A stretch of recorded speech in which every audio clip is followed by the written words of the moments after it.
Assalamualaikum warahmatullahi wabarakatuh. Kelompok kami mendapatkan topik 3 dengan judul Develop an Algorithm for Detecting Plasmodium in Thick Blood Smear CNN Methods. Anggota kelompok kami yang pertama Habib Robani, Liza Julianti, dan Wirawan Setio Prakoso. Latar belakang dari penelitian ini yaitu pada tahun 2005 tercatat sebanyak 300 sampai 500 juta kasus malaria yang terjadi, dan pada tahun 2002 sampai 2003 juga tercatat ada sekitar 1 juta kematian per tahun dengan kasus malaria. Dampak dari malaria ini yang pertama anemia berat, kemudian kerusakan otak, dan juga menyebabkan kematian. Rumusan masalah dari penelitian ini yaitu algoritma deteksi plasmodium untuk mengidentifikasi gejala malaria pada pasien dan juga keakuratan dalam mendiagnosis penyakit malaria. Sedangkan tujuan dari penelitian ini untuk mengembangkan algoritma deteksi plasmodium pada hapusan darah tebal menggunakan deep learning.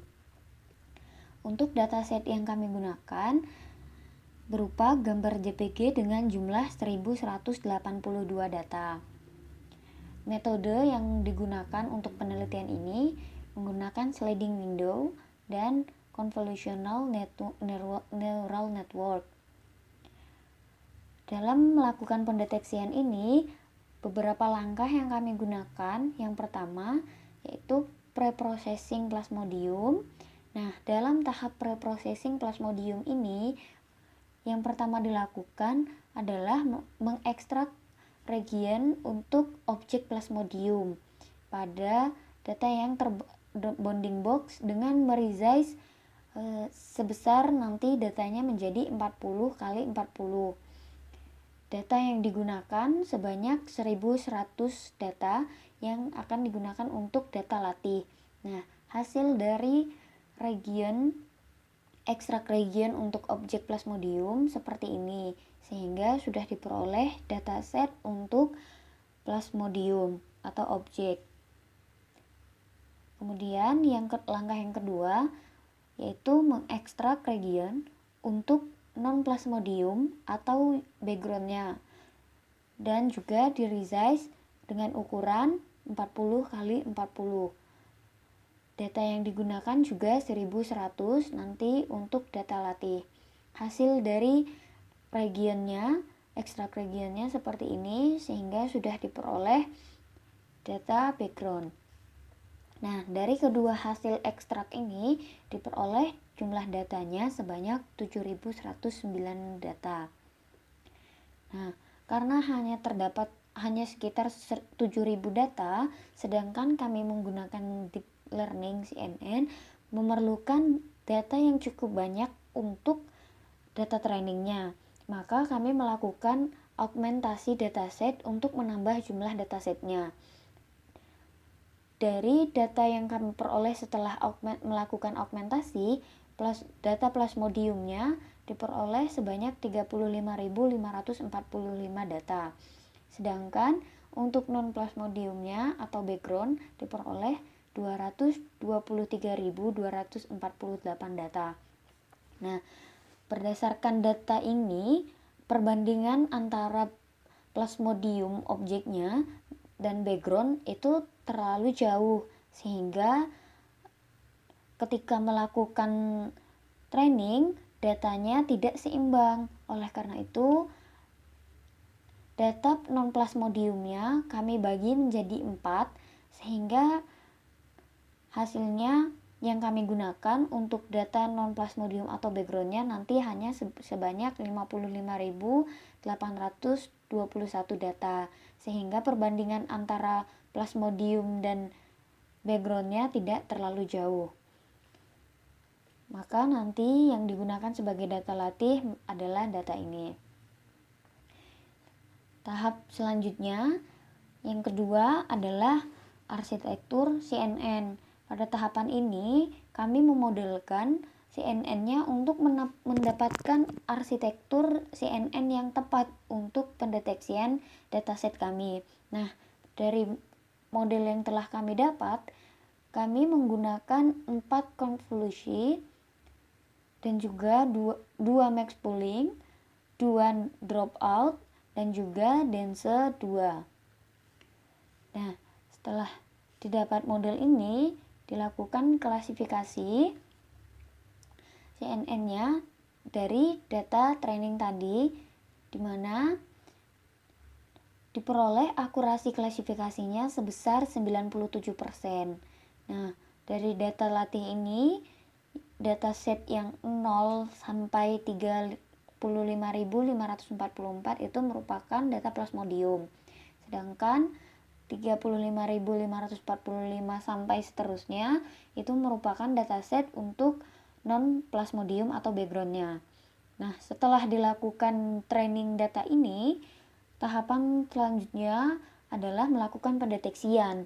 Dari pendeteksian dilakukan dengan menggunakan data yang berbeda dari data training. Data training yang keseluruhan yang kami punya adalah 1182 data. Nah, yang digunakan sebagai data training itu sebanyak 1100 data. Sehingga sisanya 82 data digunakan untuk data testing. Berdasarkan hasil yang telah kami dapat seperti ini, untuk data testingnya diperoleh untuk PPV-nya sebesar 41% dan sensitivity-nya sebesar 95%. Nah, dari hasil yang diperoleh, dari hasil testing yang diperoleh dapat dilihat untuk true positifnya, untuk nilai true positifnya diperoleh sebanyak 492. Sedangkan untuk false negatifnya adalah 27 dan untuk false positifnya 718. Nah, dari hasil ini dapatlah diketahui PPF-nya dan PPV-nya dan juga sensitivity-nya dengan rumus seperti berikut ini.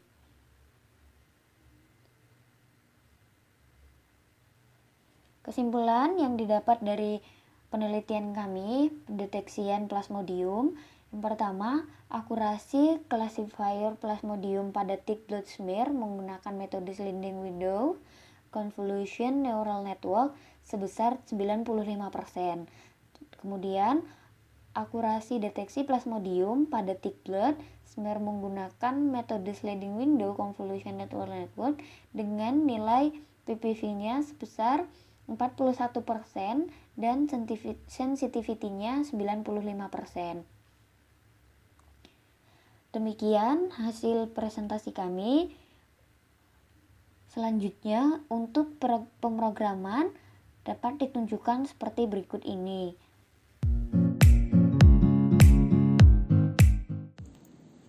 Assalamualaikum warahmatullahi wabarakatuh.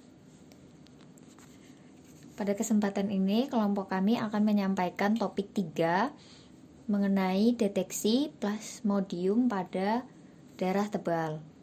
Anggota kelompok kami yang pertama ada Habib Probani, Liza Julianti, dan Wirawan Setio Prakoso. Langkah yang dilakukan untuk melakukan deteksi ini dibagi menjadi 3 bagian. Yang pertama, preprocessing, kedua klasifikasi, dan yang ketiga deteksi. Dalam proses preprocessing terdapat 4 langkah yang dilakukan. Yang pertama, visualisasi data. Dalam visualisasi data dapat dilihat seperti berikut. Yang pertama, melakukan inisialisasi library yang akan digunakan seperti ini. Untuk ini untuk menyambungkan ke Drive, Google Drive, karena kami menggunakan untuk pengkodingannya menggunakan Google Colab. Selanjutnya pada bagian ini digunakan untuk memvisualisasikan datanya. Nah, pada data yang kami gunakan untuk data dari nomor 1 hingga 1100 itu untuk data training, sedangkan sisanya untuk data testing. Kemudian setelah divisualisasikan didapatkan hasil seperti ini yang akan dijadikan sebagai acuan ketika melakukan testing nanti. Selanjutnya, setelah melakukan visualisasi data, dilakukan dataset untuk Plasmodium, pendeteksian Plasmodium. Nah, karena data yang kita punya hanya sekitar 1100, kami nanti akan menambahkan jumlah datanya. Yang pertama di sini untuk data Plasmodiumnya terlebih dahulu diinisialisasi, kemudian diekstrak untuk bounding box area Plasmodiumnya. Seperti ini. Untuk datanya tadi menggunakan data 1 hingga 1100. Seperti ini. Ini untuk melakukan bounding boxnya. Nah, pada dataset ini areanya gambarnya akan dinormalisasikan dengan ukuran 40 x 40 sehingga bisa konsisten untuk CNN-nya nanti. Setelah dilakukan resize akan muncul ekstraksi seperti ini hingga 1100 data. Setelah berhasil,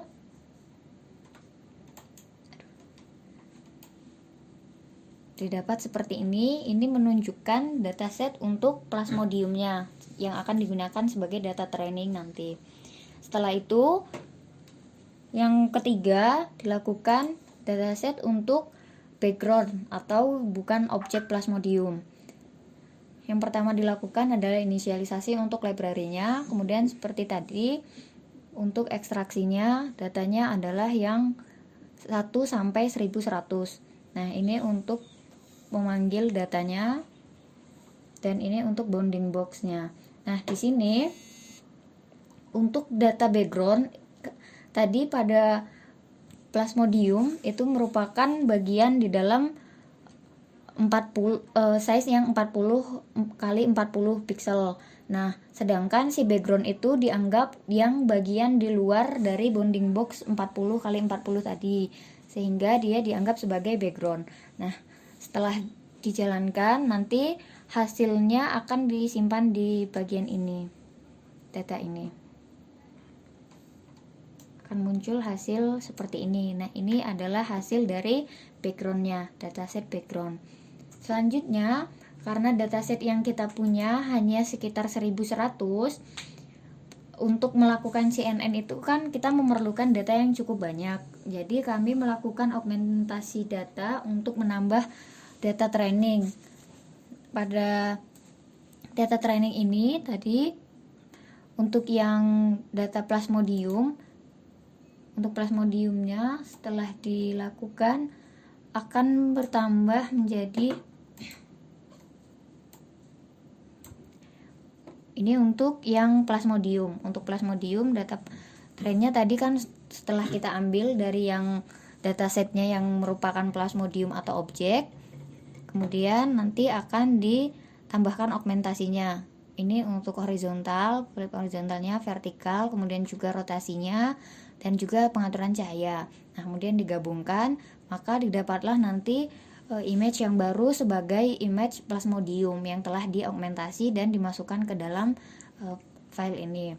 Nah, data awal yang dimiliki sebelum augmentasi itu adalah 7100 sekian data. Nah, ketika setelah diaugmentasi, sekarang kita mempunyai image sekitar 35.545 data Plasmodium.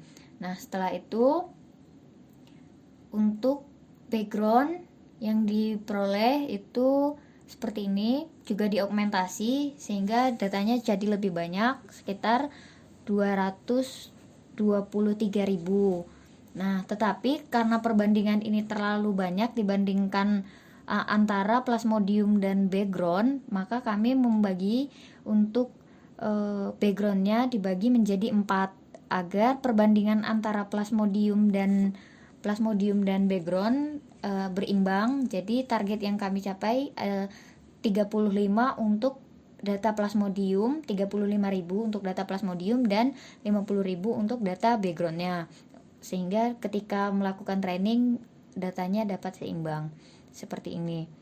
Karena tadi data awal yang dimiliki background itu yang kita punya adalah sekitar 223.000, maka dia dibagi 1/4-nya sehingga diperoleh untuk data training bukan plasmodium atau background itu nanti 55.821. Nah, setelah dilakukan augmentasi untuk data training ini, maka kami akan melanjutkan ke tahap kedua, yaitu klasifikasi dengan menggunakan data training yang sudah ada dengan perbandingan tadi. Untuk plasmodiumnya 35.000 dan juga background 55.000. Nah, langkah pertama yang dilakukan adalah seperti biasa inisialisasi untuk library yang akan digunakan. Kemudian ini untuk data training yang plasmodium tadi dipanggil setelah yang augmentasi, untuk image yang setelah diaugmentasi, dan juga yang background atau non plasmodium juga yang setelah dilakukan augmentasi tetapi yang telah kita bagi 1/4-nya, sehingga yang dipanggil adalah yang 55.000. Kemudian selanjutnya dilakukan pelabelan. Ini untuk mengetahui bagian mana yang plasmodium dan bagian mana yang merupakan background untuk melatih datanya nanti. Nah, di sini untuk yang plasmodium kami melabelkannya dengan 0 atau 0, dan kemudian untuk yang non plasmodium atau background itu labelnya adalah 1, sehingga nanti kelasnya nanti akan ada 2. Maka setelah itu kami memodelkan dari CNN-nya agar bisa mendapatkan hasil yang terbaik. Nah, dari hasil model ini kami menemukan untuk yang terbaik untuk data kami. Konvolusinya kami menggunakan di sini setelah di-run kita mendapatkan konvolusinya itu kami menggunakan 4, kemudian max poolingnya 2, dan juga dropoutnya ada 2, terus density-nya ada 2 juga. Nah, setelah didapat barulah dijalankan untuk mentraining datanya tadi. Begini, dengan epochnya kami menggunakan 10. Itu sudah mendapatkan akurasi yang cukup baik. Di sini akurasinya bisa dilihat sekitar 97% dengan loss-nya cukup kecil, sekitar 0,08 sekian. Nah, setelah didapat, ini untuk hasil prediksi yang untuk data tes yang telah kami peroleh dengan tadi modelnya seperti yang di atas. Nah, diperoleh hasil seperti ini. Ini untuk data yang kami coba data ke-0 itu merupakan plasmodium, itu sudah dideteksi, dan untuk trainingnya, dan itu benar karena data untuk latihan ini dari 0 sampai, karena yang data yang kita punya keseluruhan itu adalah 91 untuk data trainingnya, data keseluruhan 91.366. Nah, dari sini dari 0 sampai 35.000 itu merupakan plasmodium, dan juga setelahnya itu merupakan non plasmodium. Nah, ketika dicek di sini sudah benar, sehingga data latihnya sudah dapat mengetahui mana yang plasmodium dan juga background. Nah, setelah data latih dilakukan, tahap terakhir yang kami lakukan melakukan pendeteksian. Nah, dari pendeteksian ini langkah pertama yang dilakukan menggunakan menginisialisasi library yang akan digunakan. Nah, ini untuk memasukkan model yang tadi yang sudah kita dapatkan. Setelah itu dijalankan untuk masing-masing data tes yang akan kita gunakan. Nah, di sini data tes yang kami gunakan tadi adalah yang berbeda dari data training. Kalau data training yang kami gunakan dari 1 sampai 1100, nah sisanya berarti ada 82 data untuk dilakukan tes. Seperti ini. Untuk memanggil datanya, di sini kita panggil satu persatu. Ini yang kami panggil untuk yang data 1180. Nah, kemudian dipanggil datanya dan diperoleh. Untuk ini didapat seperti ini, sehingga dia dapat mengetahui hasil plasmodiumnya. Untuk yang di dalam bounding box ini merupakan plasmodium yang terdeteksi. Untuk dapat mengetahui hasil akurasinya tadi seperti yang di training itu sudah ada. Nah, tapi di sini kami melakukan secara manual dengan membandingkan hasil dari testing ini dengan data yang sudah divisualisasikan tadi. Perbandingannya dengan menggunakan berapa banyak data plasmodium atau true positifnya dari yang visual dibandingkan terhadap data testingnya, apakah dia sama atau tidak, untuk menemukan akurasinya. Sekian hasil presentasi kami. Kurang dan lebihnya kami mohon maaf. Assalamualaikum warahmatullahi wabarakatuh.